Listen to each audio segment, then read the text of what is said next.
Guys, papakutanan nyo guys. Oh, ini akong ipakita sa inyo guys. Isa ka lugar ni siya nga may ara siya over.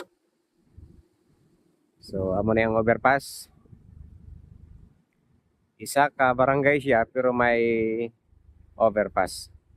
So, kabalo ka mo kung asa kini nga dapita o hatagan ta kamo sangklo. Kabalo mo guys kung asa ini nga lugar nga isa ka barangay na ay overpass. Okay, gusto niyo tagaan ta kamo sangklo.